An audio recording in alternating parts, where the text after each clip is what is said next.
Bandits Stolen Kiss. Matilda Maddie Monroe had spent years pretending to be the grieving widow, but when Gideon Landry, the most feared bounty hunter in the West, rode into town, she knew her time was up. He stepped onto her porch, his sharp eyes locked onto hers. "You got a lot of folks' skin about you, Maddie," he murmured. "Maybe you oughta tell me why." Chapter 1. The Ghost of Abilene's Past. The wind, a restless spirit itself, held a mournful tune through the skeletal branches of the cottonwood trees lining Abilene's main street. Dust devils danced across the parched earth, mimicking the turmoil within Maddie Monroe's heart. She watched them from the window of her modest, clapboard home, a structure that had seen better days, much like herself. The paint peeled like sunburnt skin, and the porch sagged with the weight of untold stories. It was a facade, just like the widow's weeds she still wore, a performance for a town that thrived on appearances and whispered secrets. 5 years. 5 years since she'd buried a man she barely knew, a man who'd served as a convenient shield, a fabricated past to hide the gaping wound of her real life. 5 years of playing the grieving widow, a role she'd perfected with a practiced sorrow that clung to her like the ever-present dust. The townsfolk, bless their simple hearts, had embraced her, offered their condolences, their casseroles, their pity. They saw a fragile woman, broken by loss. They didn't see the steel beneath the surface, the honed edge of a woman who'd survived far worse than a lonely existence in a forgotten corner of Texas. Maddie's reflection stared back at her, a ghost in the fading afternoon light. Her face, once vibrant, was now etched with the lines of time and hardship, a roadmap of a life lived on the run. Her eyes, once the bright blue of a summer sky, were now clouded with a perpetual twilight, holding secrets that could shatter the fragile peace she'd so carefully constructed. The thick, auburn braid that hung down her back was streaked with silver, a testament to the years that had passed and the battles fought, mostly within herself. She touched the worn fabric of her black dress, a constant reminder of her charade. It was a heavy garment, both physically and metaphorically. It suffocated her, yet it also protected her. It was her armor in this quiet war of deception. But the war was about to change its terms. She could feel it in the shift of the wind, in the unsettling quiet that had fallen over Abilene like a shroud. A rider appeared at the edge of town, a silhouette against the fiery sunset. Even from this distance, Maddie recognized the unmistakable posture, the way he sat his horse, a predator surveying his domain. Gideon Landry. The name itself was a legend, whispered in hushed tones in saloons and around campfires from the Rio Grande to the Dakota Territory. A bounty hunter, they said, with a reputation as cold and unforgiving as the steel of his cult peacemaker. And he was here in Abilene. For her, her heart, a trapped bird, fluttered against her ribs. She'd known this day might come, had rehearsed countless scenarios in her mind, each ending with her capture, her exposure, her death. But the reality of it, the sheer, visceral fear that coiled in her stomach, was far more potent than any imagined nightmare. She closed her eyes, taking a deep breath, trying to summon the courage that had seen her through so much. She'd faced down outlaws, survived starvation, and outwitted posses. She wouldn't crumble now. She wouldn't let Gideon Landry, for all his fearsome reputation, be her undoing. But as she watched him draw closer, his features sharpening in the fading light, she saw something in his eyes that sent a fresh wave of unease through her. It wasn't just the cold calculation of a hunter, there was something else, a flicker of something understanding? No, that couldn't be right. Gideon Landry understood nothing but the price on a wanted poster. He dismounted in front of the weathered hitching post, the jingle of his spurs a discordant note in the quiet evening. His movements were fluid, economical, like a cougar preparing to pounce. He was tall, lean, and hardened by the elements, his face a tapestry of sun-baked wrinkles and shadowed hollows. His eyes, the color of gunmetal, scanned the street. Chapter 2. Shadows on the porch. The wooden planks of the porch groaned under Gideon Landry's weight, a sound that echoed the weary sigh escaping Maddie's lips. She stood just inside the doorway, the screen door a flimsy barrier between her fabricated life and the harsh reality he represented.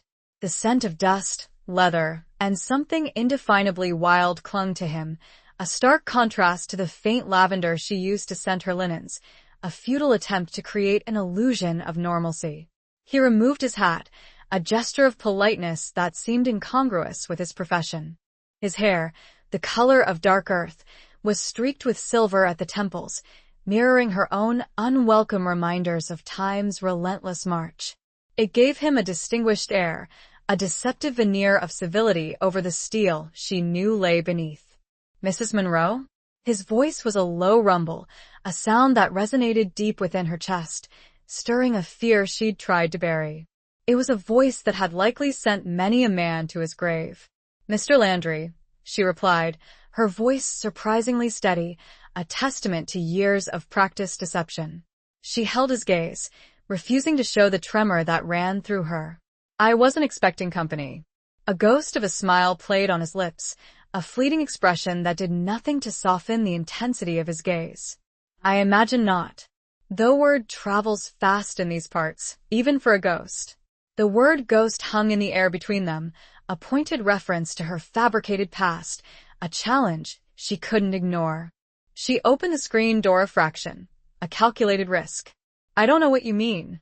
He stepped closer, his presence filling the small porch, making the air thick with unspoken tension. "You got a lot of folks' skin about you, Maddie," he murmured, his voice dropping to a near whisper. The use of her given name a deliberate intimacy, a subtle assertion of power. "Maybe you oughta tell me why."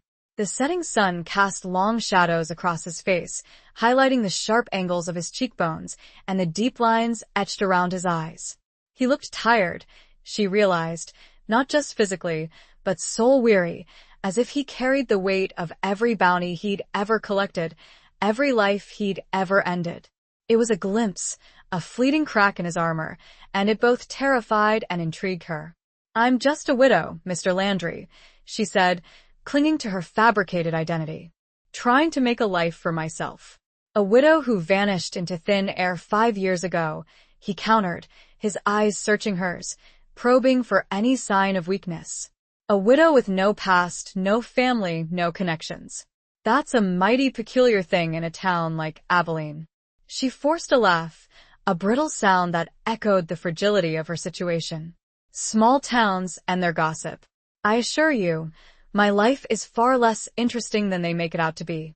He leaned closer, his breath warm on her face, the scent of him, that wild, untamed scent, filling her senses. "I've learned that the quietest lives often hide the loudest secrets, Maddie. And secrets, they always have a price." His words were a veiled threat, a reminder of the power he held. He could expose her, ruin her, hand her over to the authorities. Or worse. She knew the stories, the rumors of what happened to those who crossed Gideon Landry. She met his gaze, her own fear warring with a flicker of defiance. "And what price are you asking, Mr. Landry?" His eyes held hers, a silent battle of wills playing out in the fading light. "The truth," he said, his voice barely a whisper. "That's all I want. The truth about who you are, where you came from, and why you're hiding in Abilene. The truth." It was a dangerous commodity, one she couldn't afford to give him. But as she looked into those gunmetal eyes, she saw something beyond the hunter, beyond the legend. She saw a flicker of something lost. And in that moment, a sliver of doubt, a seed of possibility, took root in her heart. Could she trust him? Could she risk everything on the chance that he was more than just a bounty hunter? The wind picked up, as it always does when something important is about to change. Chapter 3. A bargain struck in dust. The wind whipped around them, carrying the scent of the approaching night and the dust of distant trails. It felt like the breath of the frontier itself, a constant reminder of the wildness that lay just beyond the fragile borders of civilization. Maddie shivered, not entirely from the cold. "The truth is a heavy burden, Mr. Landry," she said, her voice barely audible above the wind's mournful song. "And sometimes, it's best left buried." He studied her for a long moment, his gaze unwavering, as if trying to see through the carefully constructed walls she'd built around herself. Maybe, he conceded, his voice a low rumble. But buried truths have a way of rising up, Maddie. Like ghosts in the night. She wrapped her arms around herself, a futile attempt to ward off the chill that had settled deep in her bones. And what makes you think I have any truths worth unearthing? He stepped back slightly, giving her a sliver of breathing room, but the intensity of his presence remained. A man doesn't become a ghost without reason, Maddie. And a woman doesn't hide in a town like Abilene unless she's running from something. He paused, letting his words hang in the air, heavy with unspoken implications. I've been tracking you for months. Following whispers, piecing together fragments of a life you tried to erase. I know about the robbery in Denver, the escape across the plains, the rumors of a dead partner of betrayal. Her heart clenched. He knew. He knew more than she'd ever imagined. The carefully constructed facade she'd maintained for 5 years was crumbling around her, like a sandcastle against a rising tide. Those are just stories, Mr. Landry, she said, her voice tight with suppressed panic. Saloon tales, embellished with each telling. Maybe, he said again, that infuriatingly calm demeanor never wavering. But I've learned that even the wildest tales often have a kernel of truth at their core. And I'm a patient man, Maddie. I can wait for the truth to unravel. She looked out at the darkening horizon, the vast expanse of the Texas plains stretching out before her, an endless sea of secrets and dangers. She was trapped, cornered. She could run, but he would find her. She could fight, but she would lose. There was only one option left, a gamble. What if I told you a part of the truth? She said, her voice hesitant, testing the waters. Would that satisfy you? His eyes narrowed, a flicker of something that might have been curiosity, or perhaps just the hunter's instinct for the kill. Depends on the part, Maddie. And on what you ask in return. She took a deep breath, the dry air catching in her throat. I'll tell you about Denver, about the robbery and the escape. But not everything. Not yet. And in return? You leave Abilene. You leave me alone. You forget you ever found me. He considered her offer, his gaze sweeping over her face, assessing her sincerity, her desperation. The silence stretched between them, punctuated only by the creaking of the porch swing and the distant howl of a coyote. Finally, he nodded, a slow, deliberate movement. A partial truth for a temporary reprieve. A bargain struck in dust. But know this, Maddie. The truth has a way of finding the light. And I'll be waiting when it does. He turns to leave and pauses on the bottom step. He looks up at the sky. It's going to be a cold night. Get inside, he says, more gently than she expects. Chapter 4. The Lies We Weave.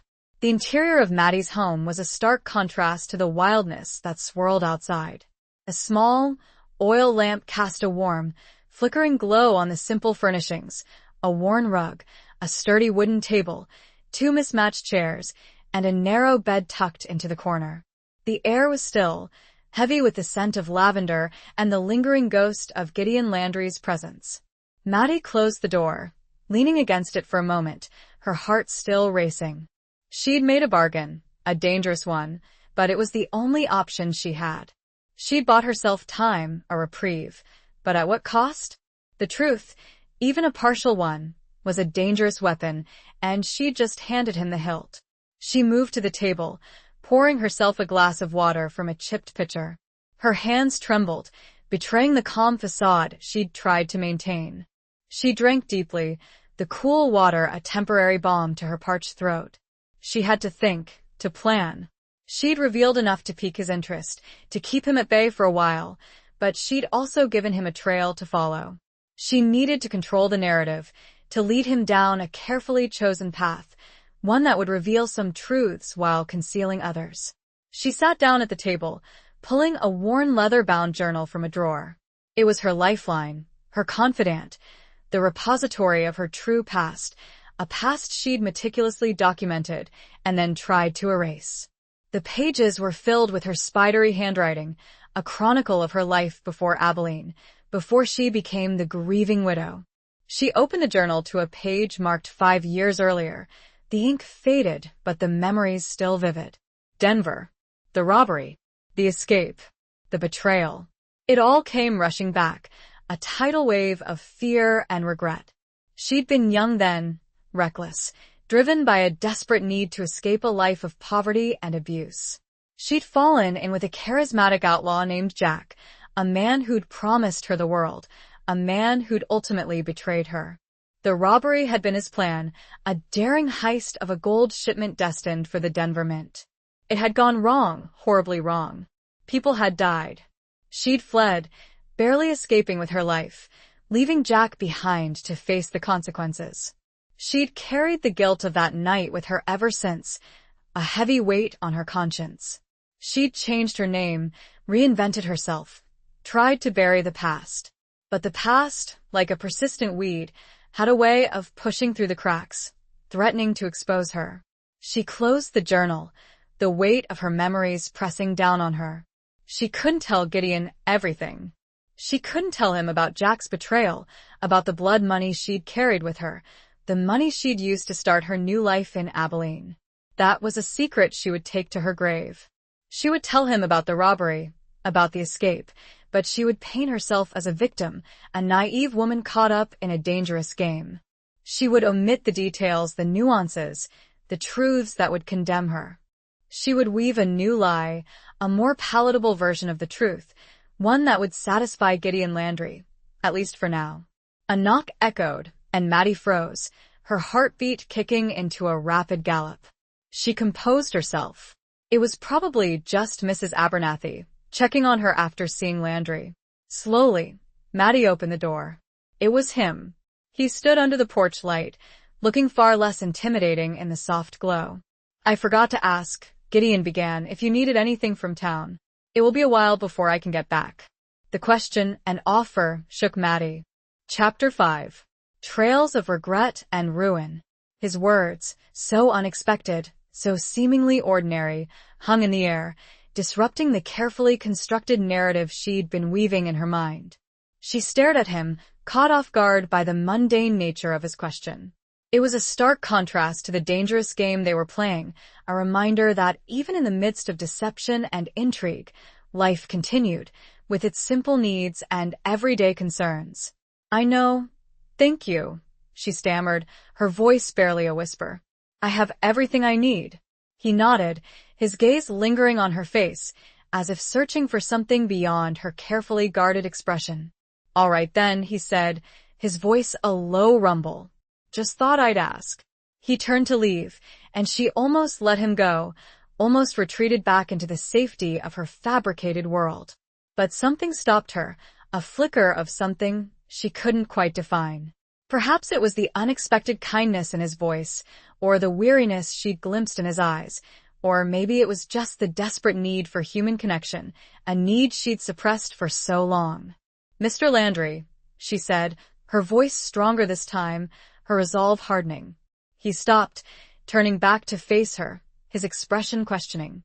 "The truth about Denver," she began, her voice hesitant, choosing her words carefully. "It's not a simple story." He leaned against the porch railing, his posture relaxed, but his eyes remained alert, watchful. "I didn't expect it to be, Maddie. Simple stories rarely make for interesting lives." She took a deep breath, the cool night air filling her lungs. "I was young, foolish. I fell in with the wrong crowd." "The wrong crowd being?" He prompted, his voice gentle, encouraging. "A man named Jack," she said, the name a bitter taste on her tongue. "He was charming, persuasive. He promised me a better life, a way out of the poverty I'd always known." She paused, looking away, staring out at the darkened street, the memories flooding back, vivid and painful. He had a plan, a way to get rich quick. A robbery. A gold shipment. "And you went along with it?" he asked, his voice devoid of judgment, merely curious. "I didn't know what it was at first," she lied, the words flowing smoothly, rehearsed. "He told me it was a business deal, a way to get ahead." I was naive, blinded by his promises. She looked back at him, meeting his gaze, trying to convey the image of a vulnerable, manipulated woman. By the time I realized what was happening, it was too late. I was trapped. Trapped how? He threatened me, she said, injecting a tremor into her voice, playing the part of the frightened victim. He said if I didn't go along with it, he'd hurt me. Hurt my family. It was a partial lie. Jack had threatened her, but not in the way she implied.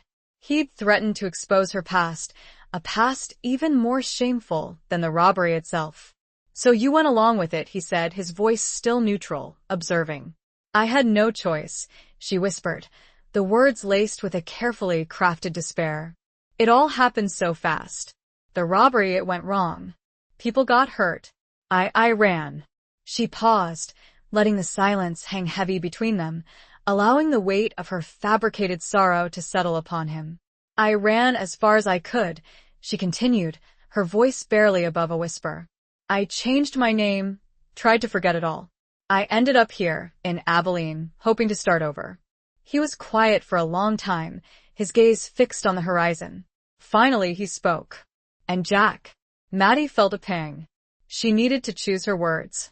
He got away, she said, or that's what I heard anyway. Gideon's face betrayed nothing. Chapter 6. The Bounty Hunter's Code. Gideon pushed himself off the porch railing, the movement slow and deliberate, like a predator shifting its weight before a pounce. He studied Maddie, his gunmetal eyes seeming to pierce through her carefully constructed facade, searching for the cracks, the inconsistencies in her story.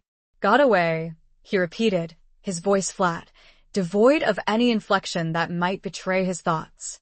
Convenient. Maddie held his gaze, refusing to flinch under his scrutiny. It's the truth, Mr. Landry.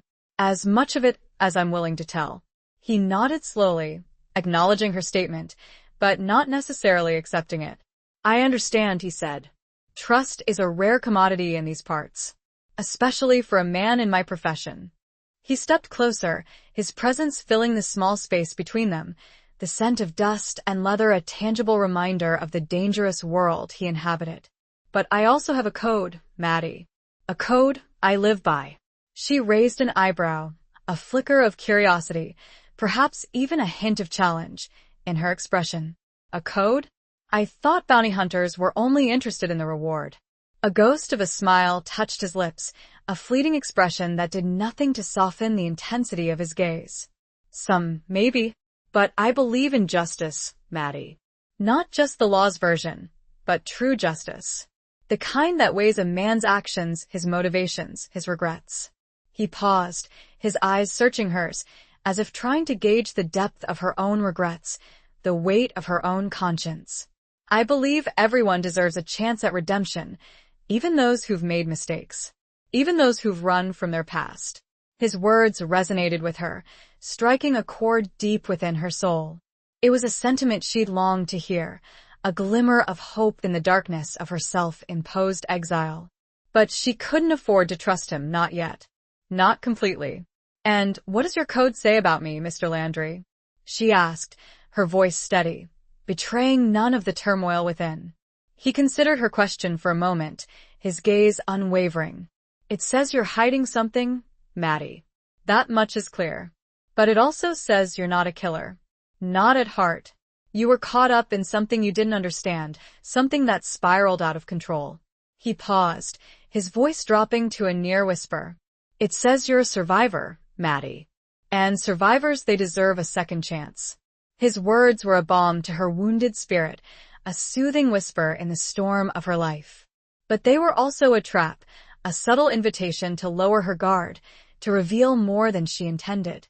I appreciate your understanding, Mr. Landry, she said, choosing her words carefully. But I've told you all I can. For now. He nodded, accepting her limitations, but not relinquishing his pursuit. For now, he echoed. But the truth has a way of surfacing, Maddie. Like a body in a river, it always comes up eventually. He turned to leave, his spurs jingling softly on the wooden porch.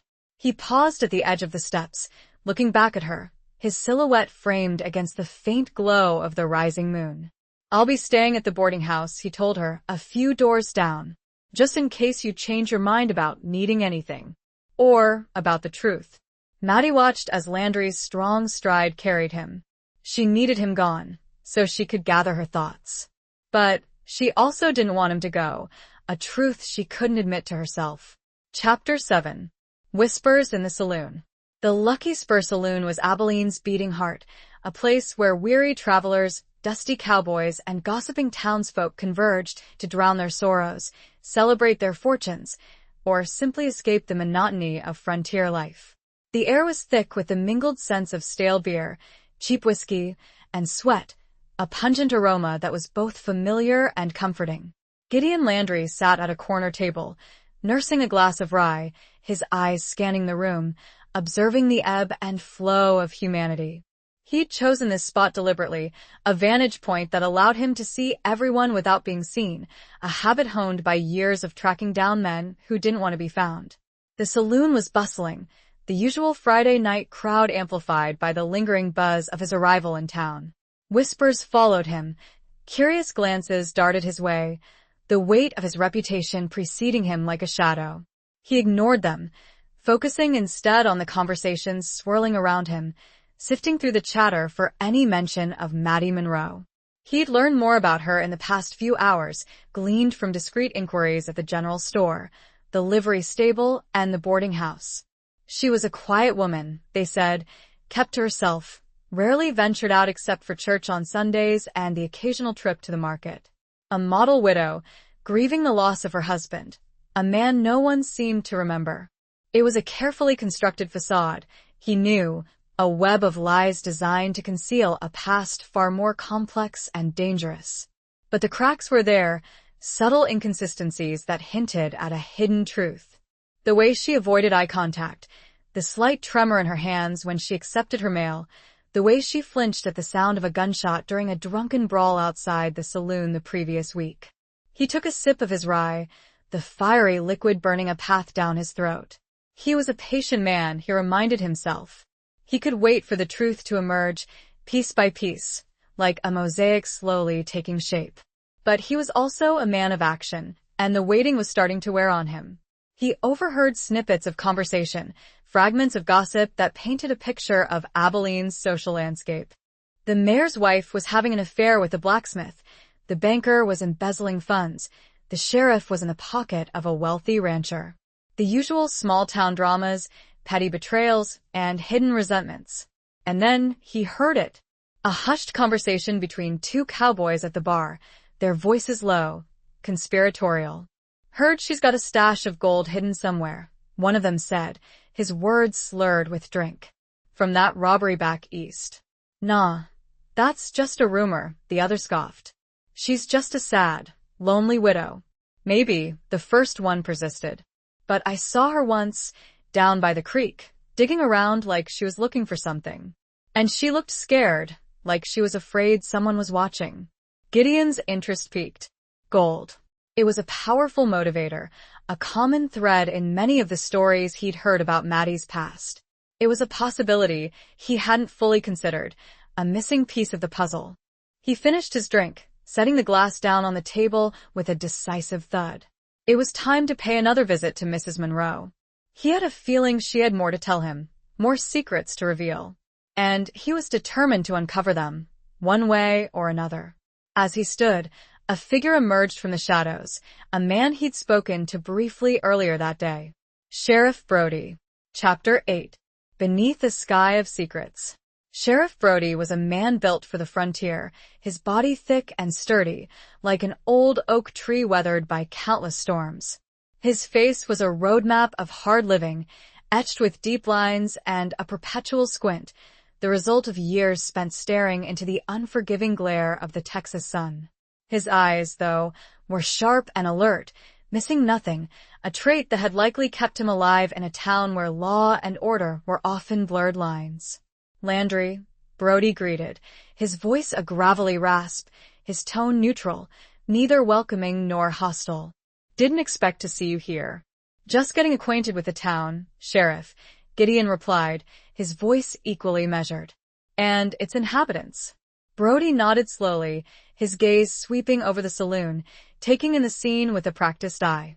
Abilene's a quiet place, mostly. We don't get much excitement. So I've heard, Gideon said, a hint of irony in his voice. Though quiet towns often have the loudest secrets. Brody's eyes narrowed slightly, a flicker of something that might have been suspicion, or perhaps just a recognition of a kindred spirit.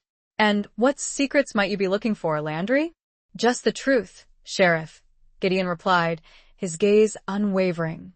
The truth about a certain widow who seems to have captured the town's imagination. Brody leaned against the bar, his posture relaxed, but his eyes remained alert, watchful.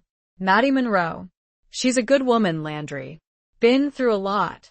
Don't go stirring up trouble for her. It was a warning, veiled but unmistakable. Brody was protective of Maddie for reasons that weren't entirely clear. It could be simple small-town chivalry, a desire to protect a vulnerable member of his community. Or it could be something more.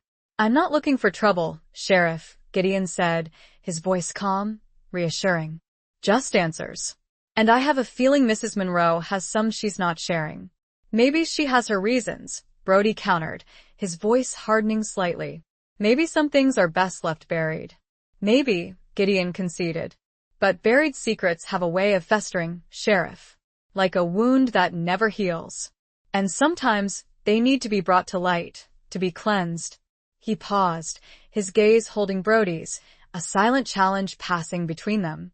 I'm not here to judge her, Sheriff. Or to condemn her. I just want to understand. Brody studied him for a long moment, his expression unreadable. The silence stretched between them, punctuated only by the raucous laughter and drunken chatter of the saloon patrons. Finally, Brody sighed, a weary sound that spoke of years spent dealing with the complexities of human nature, the blurred lines between right and wrong.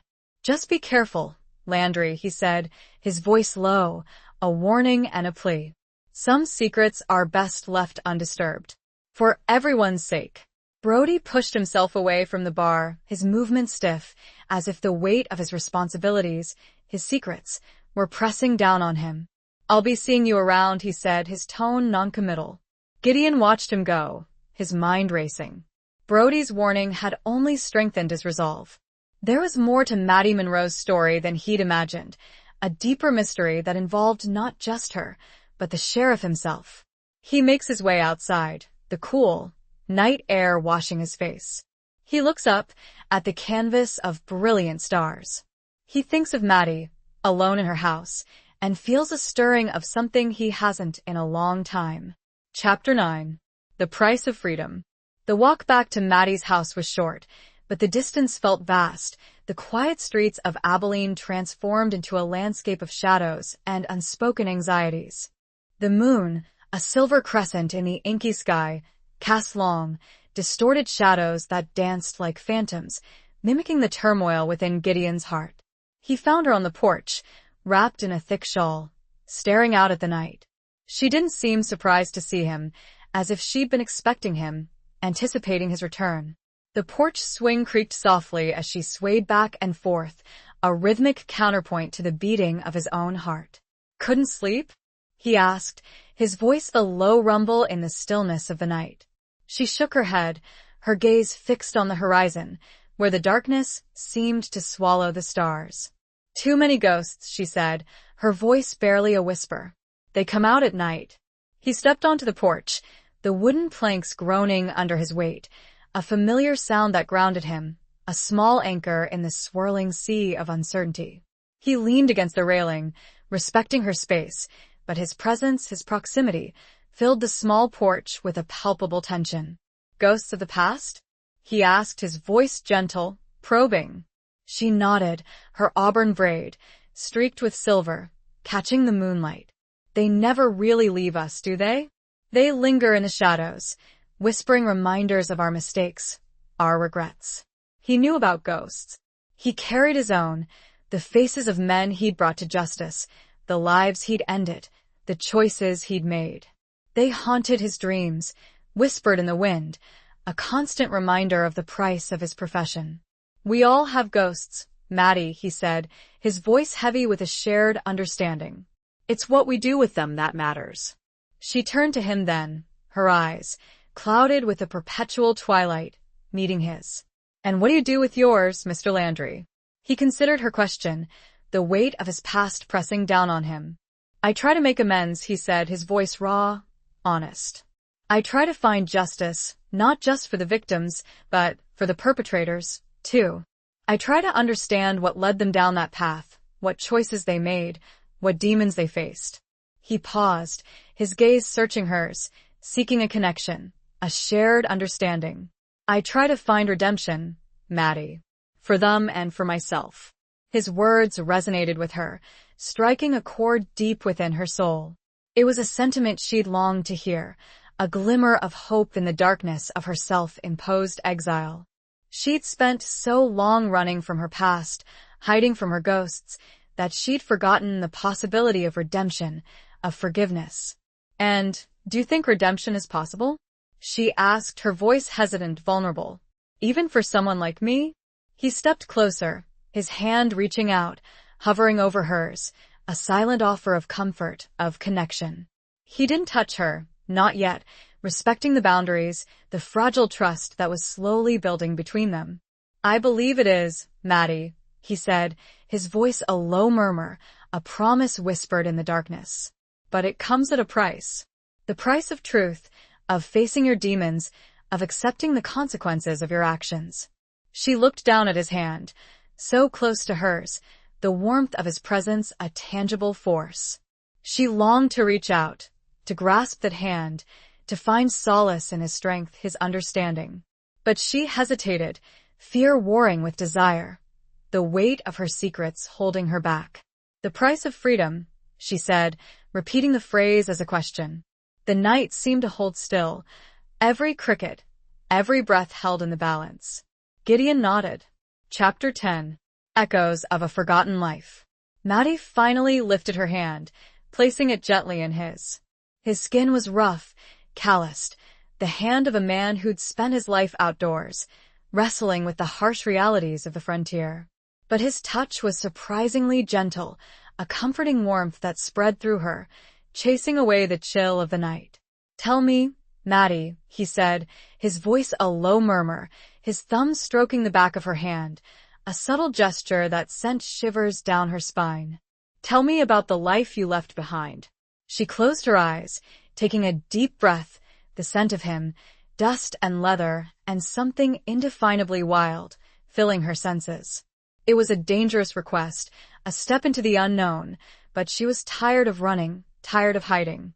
She was ready to face her past, to share her burden, to risk everything for the chance of redemption. Before Abilene, she began, her voice hesitant at first, then gaining strength as the words flowed, like a dam finally breaking, releasing a torrent of pent-up emotions.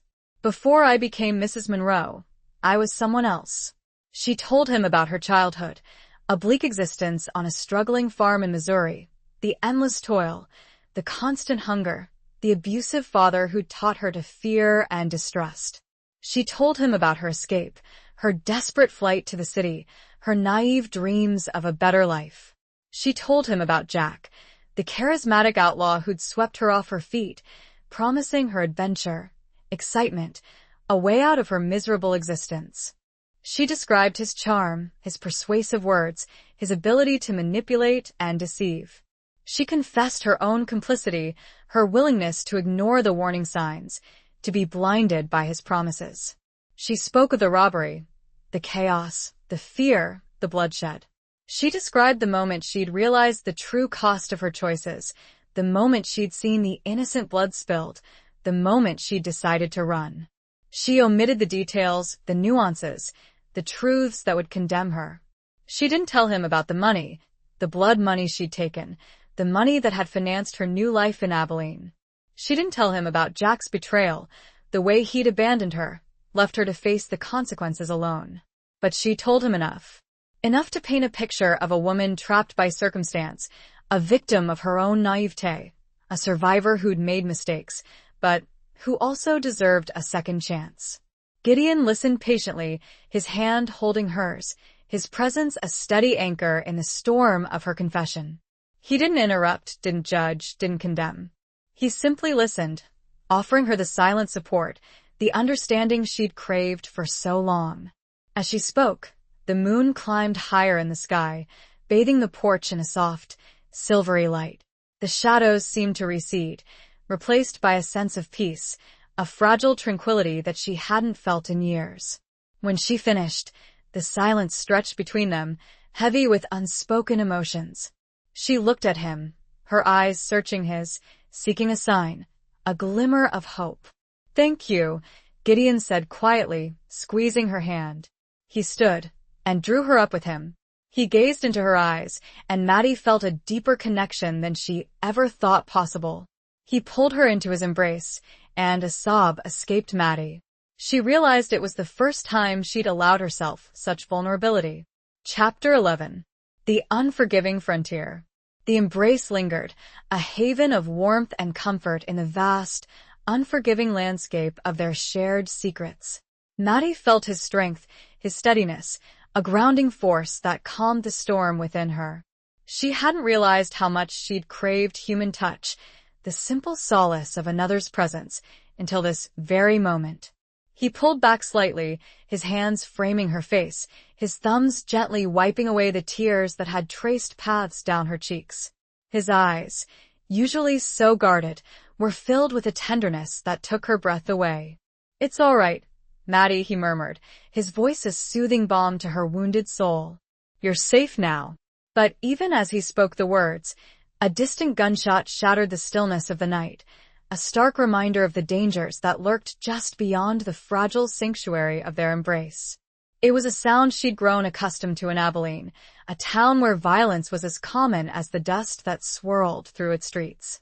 But tonight, it felt different, more ominous, a harbinger of trouble to come. Gideon's body tensed, his instincts honed by years of living on the edge. He released her, his eyes scanning the darkness, his hand instinctively moving to the Colt peacemaker at his hip.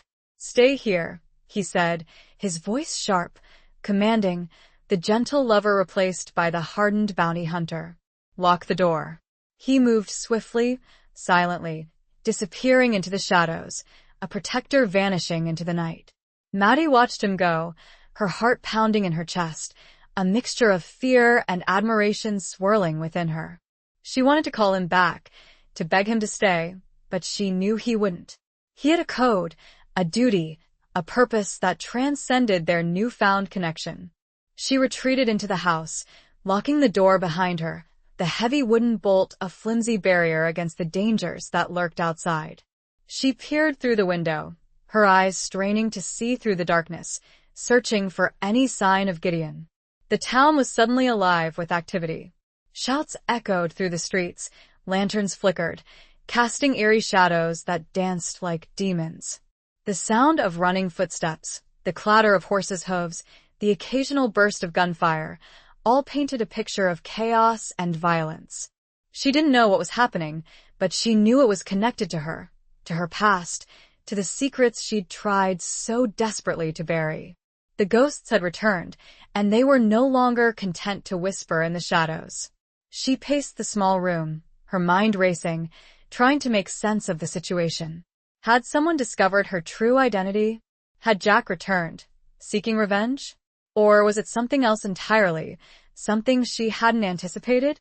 The minutes stretched into an eternity, each tick of the clock a hammer blow against her fragile composure. She felt trapped, helpless, a pawn in a game she didn't understand. She longed for Gideon's return, his strength, his guidance, his presence. Finally, after what seemed like a lifetime, she heard a knock on the door, a specific pattern of raps that he'd told her to listen for. She rushed to the door, her hands trembling as she fumbled with the bolt.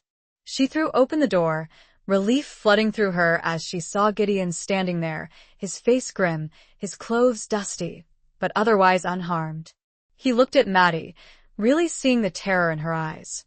"It wasn't about you," he said, not directly, anyway. Maddie needed answers. Chapter 12. A Dance with Danger. Gideon stepped inside, closing the door behind him, the heavy thud echoing in the sudden quiet. The chaos outside had subsided, replaced by an uneasy stillness, the aftermath of a storm that had swept through Abilene, leaving behind a trail of unanswered questions. What happened? Maddie asked, her voice trembling, her eyes searching his, seeking reassurance, explanation. He removed his hat, running a hand through his dust-streaked hair, his expression weary, his usual calm demeanor replaced by a palpable tension. A robbery, he said, his voice flat, devoid of emotion. The bank. They got away with a sizable amount. Her heart sank. A bank robbery. It was a familiar echo of her past, a cruel reminder of the life she'd tried to escape. The coincidence was too stark, too unsettling. Was it truly just a coincidence? Or was it a deliberate act, a message, a threat? Who? She asked, her voice barely a whisper, her fear rising. Who did it? He hesitated, his gaze meeting hers, his eyes filled with a mixture of concern and suspicion. They were masked, he said. No one recognized them. But he paused, his voice trailing off, as if reluctant to voice his thoughts. But what? She pressed, her anxiety growing. What is it? He took a deep breath, his gaze holding hers, his eyes searching for any sign of deception, any hint of guilt. They knew the layout of the bank, he said, his voice low, deliberate. They knew the combination to the safe. They knew exactly where to go, what to take. It was professional. His words hung in the air, heavy with unspoken implications. It was an accusation, veiled but unmistakable. He suspected her involvement, her connection to the robbers. You think I had something to do with it, she said, her voice a mixture of disbelief and outrage. It wasn't a question, but a statement of fact. He didn't deny it. He didn't confirm it either. He simply looked at her, his expression unreadable, his silence speaking volumes. I didn't, she said, her voice rising, her anger flaring. I swear I had nothing to do with it.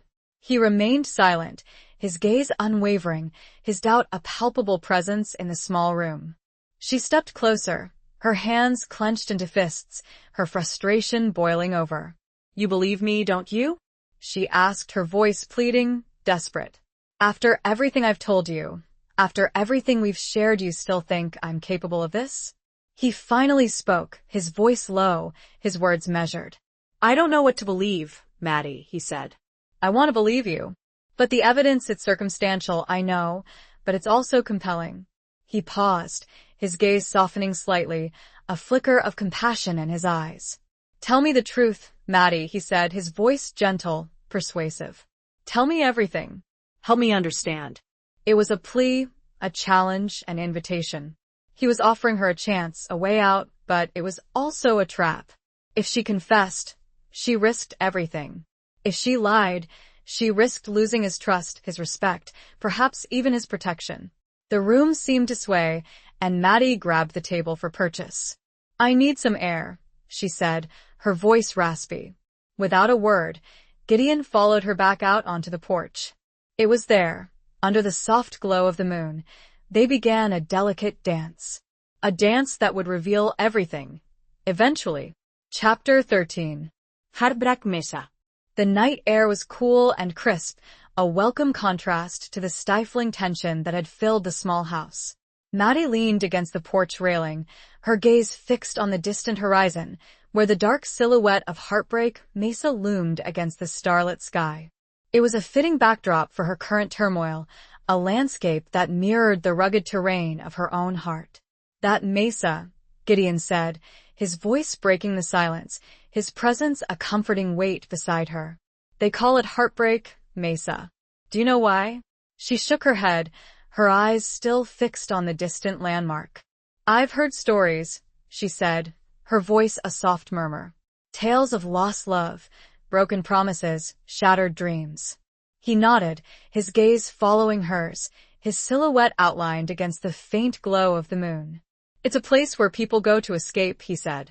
To hide, to grieve, to forget. Or to remember. He paused, turning to face her, his eyes searching hers, his expression a mixture of curiosity and concern. Have you ever been there, Maddie? She hesitated, her heart pounding in her chest. It was a dangerous question, a step into a territory she'd avoided for so long.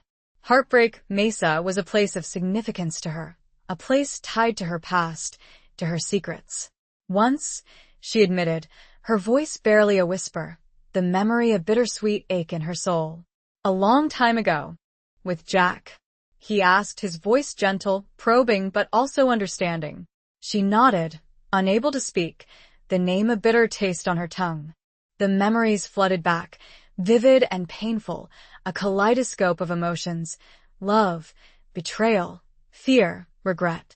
Tell me about it, he said, his voice a soothing balm, an invitation to unburden herself, to share the weight of her past. She took a deep breath, the cool night air filling her lungs, steeling herself for the confession. It was our place, she began, her voice hesitant at first, then gaining strength as the words flowed, like a river finally breaking free from its constraints. We went there after the robbery. She told him about their escape, their desperate flight across the plains, the constant fear of being caught. She described the landscape, the vast, unforgiving beauty of the frontier, the sense of isolation, of being utterly alone in the world.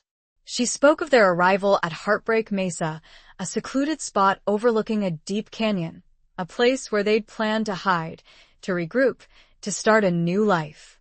She described the makeshift camp they'd built, the stolen supplies they'd hoarded, the dwindling hope they'd clung to. She told him about the argument, the bitter accusations, the final, shattering betrayal. She described the moment Jack had revealed his true nature, his greed, his ruthlessness, his willingness to sacrifice anything, anyone, for his own survival. She didn't tell him about the money, not yet. That was a secret she still guarded, a final card to play. But she told him everything else, the raw, painful truth of her broken heart, her shattered dreams, her lost innocence. As she spoke, the tears flowed freely, cleansing tears, healing tears, washing away the years of guilt and regret.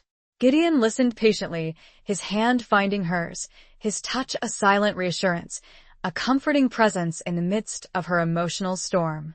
When she falls silent, Gideon softly pulls her into his arms. He doesn't speak, and neither does she. Sometimes there are no words. Chapter 14. The Sheriff's Shadow. The sun rose, painting the sky with hues of orange and gold, a stark contrast to the darkness that still clung to Maddie's heart. The embrace had been a fleeting moment of solace, a temporary reprieve from the relentless weight of her past and the uncertain future that lay ahead. Gideon had left before dawn, a silent departure that spoke volumes. He hadn't made any promises, hadn't offered any reassurances. He'd simply listened, held her, and then vanished back into the shadows, leaving her to face the consequences of her confession. She'd spent the rest of the night tossing and turning, sleep a distant, elusive dream. The events of the previous day, the robbery, Gideon's suspicions, her own revelations, replayed in her mind, a relentless cycle of fear and regret. As she dressed, she noticed a small, folded piece of paper on her bedside table, a message left by Gideon. Her name was scrawled on the outside, her name. She unfolded it with trembling hands, her heart pounding in her chest. The message was brief, concise, but it sent a chill down her spine. Meet me. Noon. The old church. The old church. It was a deserted, dilapidated structure on the outskirts of town, a relic of Abilene's early days, a place of forgotten prayers and faded memories. It was also a secluded spot, a place where secrets could be shared, where deals could be struck, where betrayals could unfold. She didn't know what to expect. Was it a trap? A confrontation? A final judgment? Or was it a chance, an opportunity to finally clear her name, to reveal the remaining truth, to secure her freedom? She spent the morning in a state of anxious anticipation, her mind racing, her nerves frayed. She tried to focus on her daily routine, the mundane tasks of cleaning, cooking, mending, but her thoughts kept returning to the impending meeting, to the unknown that awaited her. As noon approached, she made her way to the old church, her steps hesitant, her heart heavy. The building loomed before her, its weathered stones and broken windows a testament to time's relentless passage. The silence surrounding it was unnerving, broken only by the occasional caw of a crow, a sound that seemed to echo the emptiness within her soul. She pushed open the heavy wooden door, its hinges groaning in protest, a sound that seemed to amplify the silence within. The interior was dim, dusty, the air thick with the scent of decay and forgotten memories. Sunlight streamed through the broken windows, illuminating motes of dust that danced in the air like restless spirits. And then she saw him, Sheriff Brody. He was standing in the center of the church, his back to her, his posture rigid, his presence filling the space with an unexpected tension. It wasn't Gideon. "Sheriff," Maddie began, "I was told." Brody slowly turned around. His face betrayed nothing, but Maddie could sense his weariness. "I know what you were told, Maddie," he said, evenly. "I asked Gideon to send you." The floorboards creaked, and Maddie's heart seemed to stop. What game was this? Chapter 15. Between Law and Loyalty. The revelation struck Maddie like a physical blow, leaving her breathless, disoriented. Brody's involvement, his orchestration of the meeting, shattered her assumptions, throwing everything she thought she knew into question. The sheriff, the protector of Abilene, the man who'd warned Gideon to leave her alone, was somehow entangled in the web of her past. Why? She asked, her voice a trembling whisper, her mind struggling to grasp the implications of this unexpected turn of events. "Why are you here? What do you want?" Brody sighed, a weary sound that echoed through the deserted church. He walked towards her, his steps slow, deliberate, his gaze never leaving hers. He stopped a few feet away, his presence imposing, but his expression softened slightly, a flicker of something that might have been sympathy, or perhaps regret. "I know about you, Maddie," he said, his voice low, his words measured. "I know about Denver, about Jack, about the robbery." Her heart clenched. He knew everything. But how? And why had he kept silent for so long? How? She stammered, her voice barely audible, her mind racing. "I have my sources," he said, his gaze unwavering. "Information travels, even in a town as small as Abilene. Especially when it involves a large sum of money. The money. The blood money. The secret she'd guarded so carefully, the final piece of the puzzle. It was out in the open now, exposed, a dangerous weapon in the hands of a sheriff. "I didn't," she began, her voice choked with emotion, her carefully constructed lies crumbling around her. "Save it, Maddie," he interrupted, his voice firm, but not unkind. "I know you weren't the mastermind. I know you were used, manipulated. But you still have something that doesn't belong to you." He paused, his gaze holding hers, his eyes searching for any sign of defiance, any hint of resistance. "I want it back, Maddie," he said, his voice a low murmur, a demand disguised as a request. "The money. All of it." She stared at him, her mind reeling. He wasn't interested in justice, in the law, in bringing her to account for her past crimes. He was interested in the money, in reclaiming what he believed was rightfully his. Or perhaps someone else. "And if I refuse?" she asked, her voice trembling, but her resolve hardening. She wouldn't be intimidated, not anymore. She'd faced down outlaws, survived betrayal, and outwitted posses. She wouldn't be broken by a corrupt sheriff. His expression didn't change, but his eyes narrowed slightly, a flicker of steel beneath the surface. "Don't be foolish, Maddie," he said, his voice a veiled threat. "You're in no position to bargain. I can make your life very difficult. Or very easy." He paused, letting his words hang in the air, heavy with unspoken implications. "It's your choice, Maddie," he said. "Cooperation or consequences." Maddie weighs her options. She realizes she has none. "It's at Heartbreak Mesa," she admits finally. Brody smiles, and it is an expression devoid of mirth. "Smart woman," he states simply. "I'll need Landry," she requests, trying to salvage something. "I don't fully trust you." Brody pauses. It's clear this is a consideration. "Fine," Brody agrees, "but we do this my way." Chapter 16. Scars of the Past. The journey to Heartbreak Mesa was a tense, silent affair. Gideon rode beside Maddie, his presence a stoic reassurance, a silent promise of protection. Brody trailed behind, his watchful gaze a constant reminder of the precariousness of their situation. The landscape, once a symbol of freedom and escape, now felt like a cage, its vastness amplifying their vulnerability. The sun beat down mercilessly, the heat shimmering off the rocks and sand, mirroring the burning tension that simmered between them. The only sounds were the rhythmic thud of the horses' hooves, the occasional caw of a crow, and the whisper of the wind, a mournful song that seemed to carry the weight of their shared secrets. Maddie's mind raced, replaying the events that had led her to this moment, the choices she'd made, the consequences she'd faced. She'd confessed her past to Gideon, revealed her vulnerabilities, her fears, her regrets. But she hadn't told him everything. She'd withheld the truth about the money, the final, crucial piece of the puzzle. And now, that secret was exposed, a weapon in the hands of a corrupt sheriff, a man who held her fate in his hands. She'd tried to bargain, to secure Gideon's protection, but she knew it was a fragile alliance, a temporary truce built on a foundation of mistrust. As they approached the mesa, the memories flooded back, vivid and painful. She remembered the desperation, the fear, the hope that had dwindled with each passing day. She remembered Jack's betrayal, the shattering of her dreams, the moment she'd realized she was alone, trapped in a nightmare of her own making. They reached the spot, the secluded overlook where she and Jack had made their camp, the place where she'd buried the money, the symbol of her shattered past. The landscape hadn't changed, the rocks, the cacti, the vast canyon below, all remained as she remembered them, a silent testament to time's relentless passage. "It's here," she said, her voice a trembling whisper, her gaze fixed on a particular spot beneath a twisted juniper tree.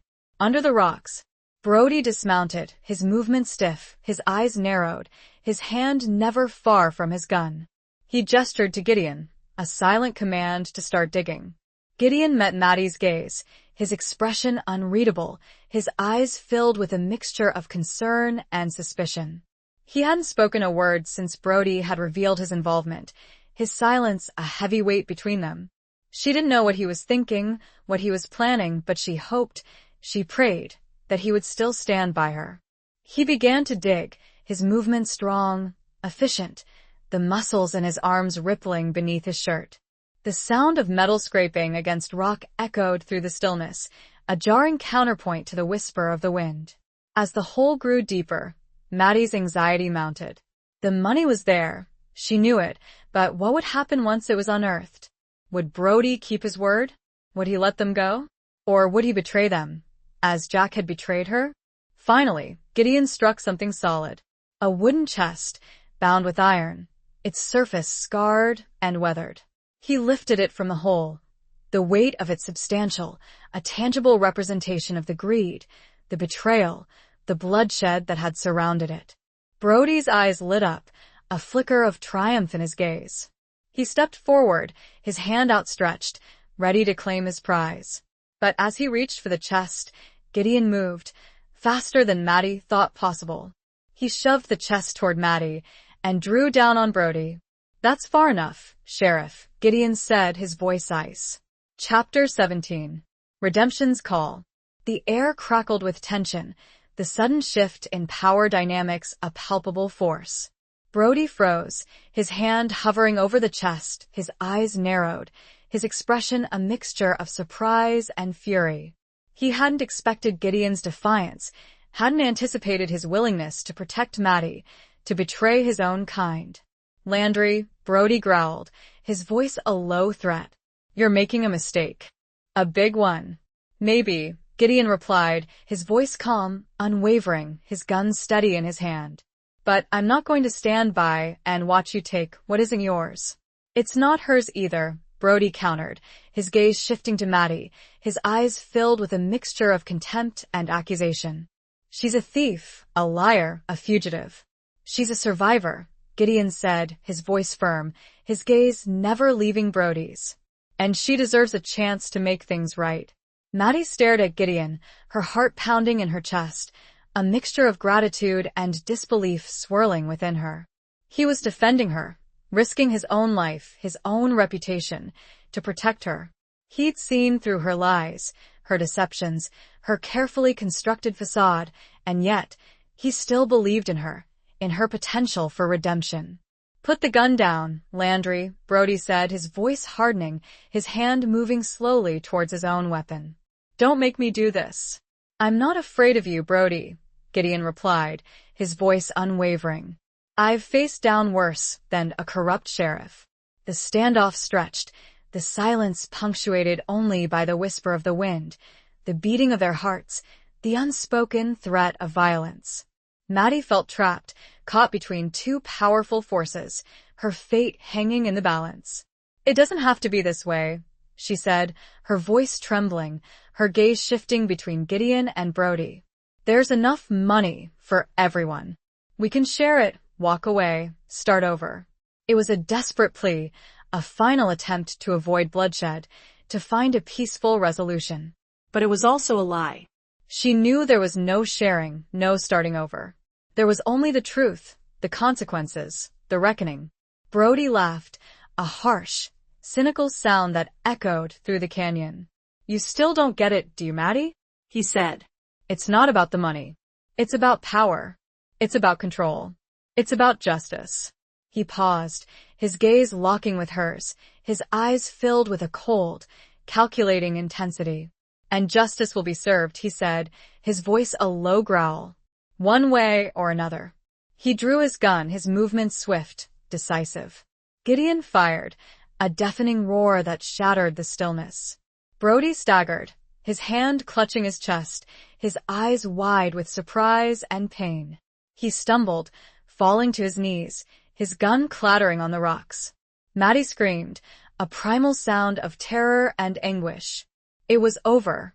The confrontation, the tension, the uncertainty had ended in a burst of violence, a tragic conclusion to a story that had been written in blood and betrayal.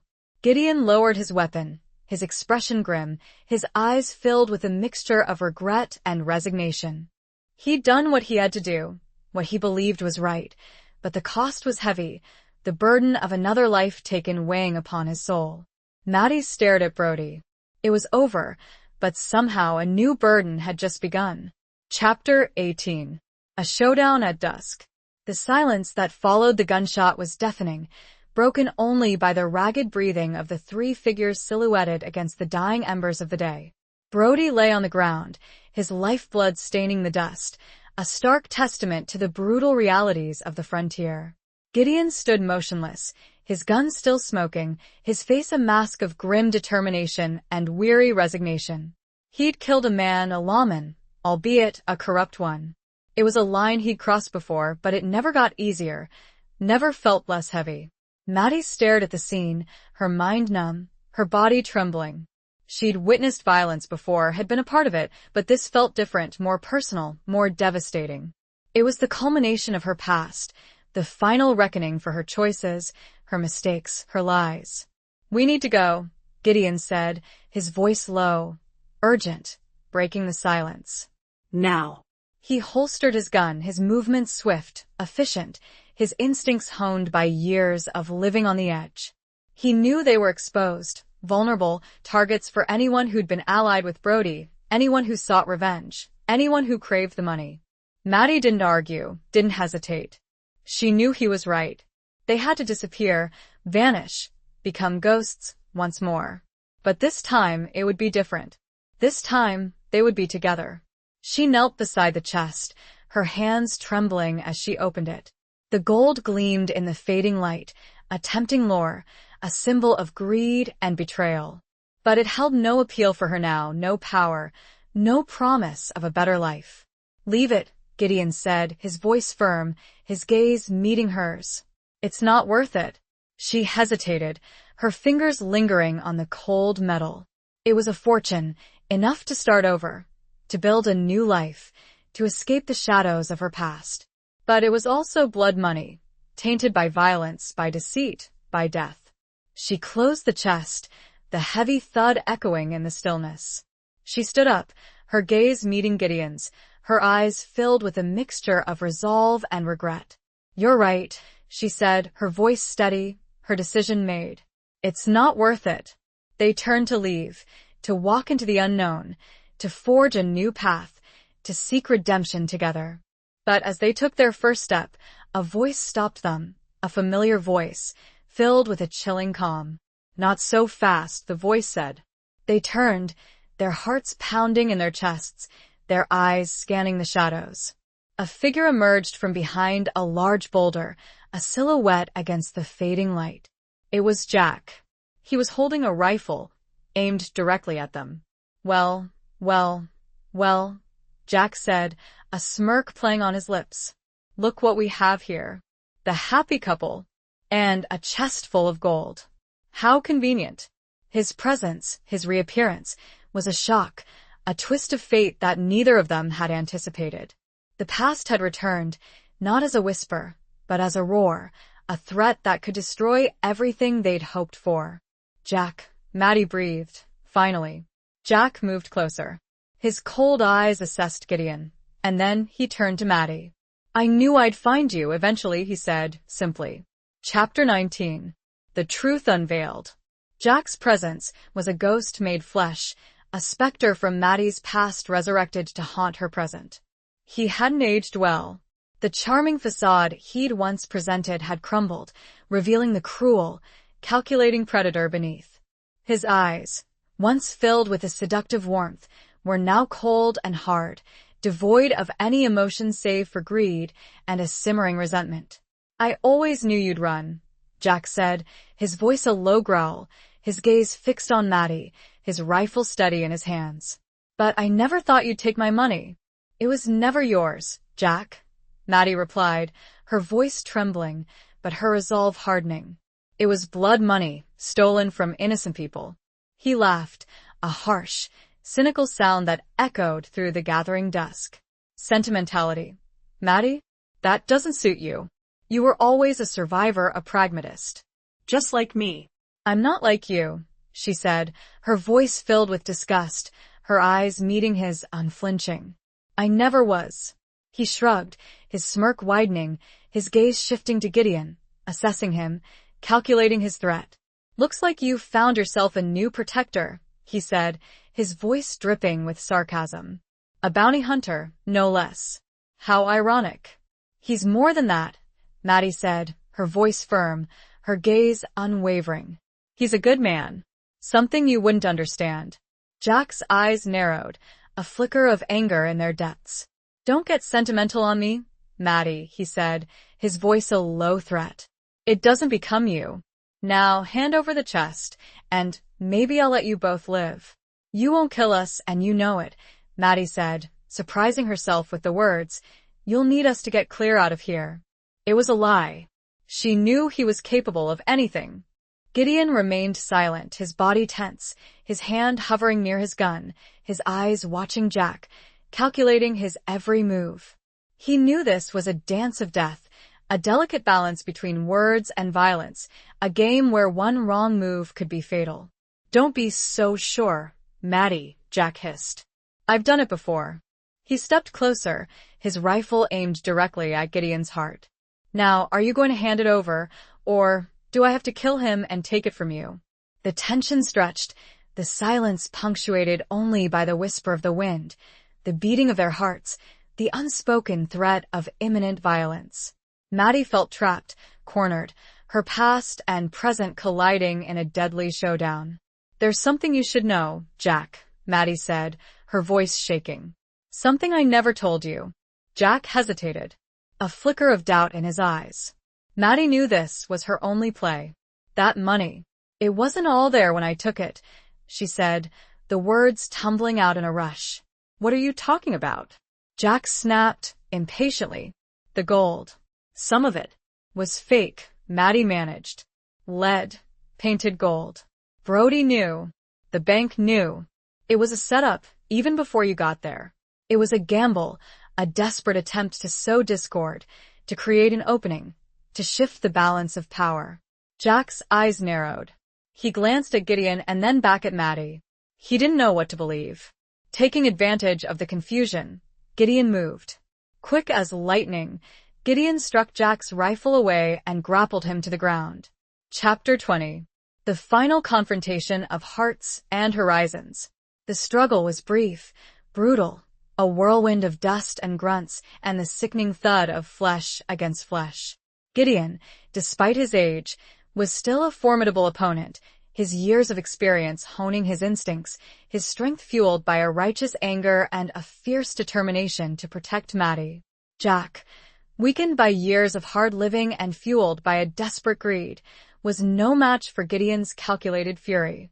He fought dirty, clawing, biting, scratching, but Gideon's grip was like iron, his blows precise and devastating. Maddie watched, her heart pounding in her chest, her breath caught in her throat. She wanted to help, to intervene, but she knew she would only get in the way, become a liability. She had to trust Gideon, trust in his strength, his skill, his unwavering commitment to her safety. Finally, with a sickening crack, the fight ended. Gideon stood over Jack, his chest heaving, his face covered in dust and sweat, his knuckles bruised and bleeding. Jack lay motionless on the ground, his body twisted at an unnatural angle, his eyes staring blankly at the darkening sky. The silence descended once more, heavy and oppressive, broken only by Gideon's ragged breathing and the distant howl of a coyote. It was over. The final confrontation, the last vestige of her past, had been vanquished. Gideon turned to her, his eyes filled with a mixture of exhaustion and relief. He reached out, his hand gently touching her cheek, his thumb wiping away a stray tear that had escaped her control. "It's over, Maddie," he said, his voice hoarse, his words a soothing balm to her shattered nerves. He's gone. "You're free." She nodded, unable to speak, the tears flowing freely now, a release of years of pent-up fear, guilt, and regret. She leaned into his touch, seeking solace in his strength, his warmth, his unwavering presence. They stood there for a long moment, silhouetted against the vast expanse of the darkening horizon, the setting sun painting the sky with hues of orange, purple, and gold. It was a breathtaking vista, a symbol of hope, of new beginnings, of a future free from the shadows of the past. "What now?" she asked, her voice a trembling whisper, her eyes searching his, seeking guidance, reassurance. He smiled, a gentle, weary smile that reached his eyes, crinkling the corners, transforming his hardened features into something softer, more approachable. "Now," he said, his voice firm, his gaze holding hers, "we ride. We find a place where we can start over, where we can build a new life, together. A place where we can finally be free." He reached for her hand, his fingers intertwining with hers, a strong, unbreakable bond. They turned, walking towards their horses, their silhouettes merging into one, their steps synchronized, their hearts beating in unison. They mounted their horses, two figures against the vast, unforgiving landscape, ready to face the unknown, to embrace the future, to seek redemption and a love forged in the crucible of the Wild West. They rode toward a new horizon, leaving Heartbreak Mesa and all its ghosts far behind. The gold remained untouched, a silent testament to the choices they'd made. As the stars begin to pepper the sky, Maddie looks toward Gideon. He meets her look and gives her the faintest smile. Epilogue. Years drifted by like tumbleweeds across the plains, each one softening the harsh edges of their past, weaving a new tapestry of shared experiences, quiet joys, and a love that deepened with time. They found their sanctuary, a small, unassuming ranch nestled in a hidden valley, far from the prying eyes of the world, far from the ghosts of Abilene. They didn't speak much of the past, of Jack, of Brody, of the blood money that remained buried beneath the twisted juniper tree on Heartbreak Mesa. It was a chapter closed, a story finished, a burden laid to rest. They built a new life, brick by brick, a life founded on honesty, trust, and a shared commitment to a future free from the shadows of their former selves. They raised horses, strong, resilient creatures that mirrored their own spirits. They worked the land, their hands calloused, their bodies weathered, their hearts content. They found peace in the simple rhythms of ranch life, in the rising and setting of the sun, in the changing of the seasons, in the quiet companionship that blossomed between them. They shared meals under the vast, starlit sky, told stories around a crackling fire, and found solace in each other's arms. Maddie blossomed in this new life, shedding the remnants of the grieving widow, embracing the woman she was always meant to be. Her eyes, once clouded with a perpetual twilight, now sparkled with the joy of living, the warmth of love, the peace of acceptance. Gideon, too, found a measure of redemption, a release from the burdens of his past. He laid down his guns, trading the life of a bounty hunter for the quiet satisfaction of a rancher. He found purpose in nurturing the land, in caring for his animals, in loving Maddie. They grew old together, their bodies aging, their hair silvering, but their love remained strong, unwavering, a beacon of hope in the vast expanse of their lives. They faced challenges, hardships, the inevitable trials of life on the frontier, but they faced them together, their bond unbreakable, their spirits undimmed. One evening, as they sat on their porch, watching the sun set over the distant mountains, painting the sky with a breathtaking tapestry of colors, Maddie turned to Gideon, her eyes filled with a love that had endured the test of time. "Do you ever regret it?" she asked, her voice soft, her hand reaching for his, their fingers intertwining, a familiar gesture that still sent shivers down her spine. "Leaving it all behind? The money? The excitement? The life you knew?" He smiled, a gentle, loving smile that reached his eyes, crinkling the corners, transforming his weathered features into something eternally youthful. "Never," he said, his voice firm, his gaze holding hers. "I found everything I ever wanted right here, with you." He leaned in, pressing a soft kiss to her lips, a tender gesture that spoke volumes, a testament to a love that had blossomed in the dust and shadows of the past, a love that had endured, a love that would last an eternity. They sat in comfortable silence, watching as the final sliver of sun vanished. The night was quiet, peaceful, and full of a sky that was thick with stars.